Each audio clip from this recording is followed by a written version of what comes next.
et du Saint-Esprit. Amen. Évangile de Jésus-Christ selon saint Luc. En ce temps-là, Jésus disait à ses disciples, « Il faut que le Fils de l'homme souffre beaucoup, qu'il soit rejeté par les anciens, les grands prêtres et les scribes, qu'il soit tué et que le troisième jour, il ressuscite. » Il leur disait à tous, « Celui qui veut marcher à ma suite, qu'il renonce à lui-même, qu'il prenne sa croix chaque jour et qu'il me suive, car celui qui veut sauver sa vie la perdra, mais celui qui perdra sa vie à cause de moi la sauvera. Quel avantage un homme aurait-il à gagner le monde entier s'il se perd ou se ruine lui-même? » Acclamons la parole de Dieu. Louange à toi, Seigneur Jésus. Bonjour frères et sœurs en Christ. Jeudi 7 mars, nous venons de commencer le temps de carême et je souhaite véritablement que le Seigneur se révèle à chacun de nous pendant ce temps de communion avec lui. Et le texte qui nous est proposé aujourd'hui a en son centre une interpellation, une phrase de Jésus qui retient mon attention. Celui qui veut marcher à ma suite, qu'il renonce à lui-même, qu'il prenne sa croix chaque jour et qu'il me suive. Voilà, dans ce fragment, je trouve toute la richesse de ce que nous devons retenir aujourd'hui. D'abord, il s'agit de celui-là qui a décidé de. Le Christ dit, celui qui veut marcher, c'est toi qui choisis, mon frère. Ce n'est pas obligatoire. Dieu n'oblige personne. Le royaume de Dieu n'est pas obligatoire. Et la vie chrétienne n'est pas obligatoire. L'évangile se propose à nous et c'est à nous de vouloir ou non. Lorsque nous voulons ensuite, Jésus dit, vouloir marcher, ça veut dire le royaume de Dieu, ce n'est pas quelque chose de déjà accompli. Dieu s'est déjà donné et nous sommes déjà sauvés. Mais il y a le pas encore qui réside dans cette marche-là. Parce que celui qui marche, c'est pour aller quelque part. Ce n'est pas pour piétiner sur place.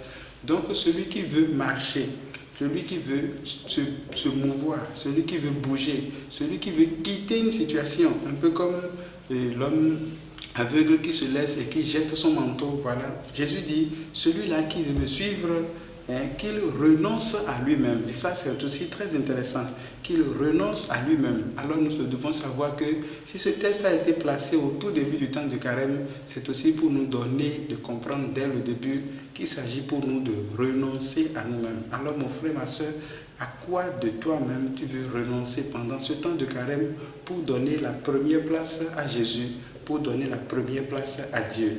Alors que celui-là renonce à lui-même, qu'il prenne sa croix. Il n'y a pas de possibilité d'arriver à Golgotha, ensuite d'entrer dans le tombeau, d'être vainqueur du mal sans prendre la croix.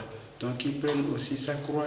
Mais le texte précise, sa croix chaque jour. Il y a une certaine permanence, il y a une continuité, il y a une persévérance liée à ça. Si je prends la croix un jour et que le deuxième jour je trouve qu'elle est trop lourde, je risque de faire comme la fameuse vidéo qui se promène là. Je coupe.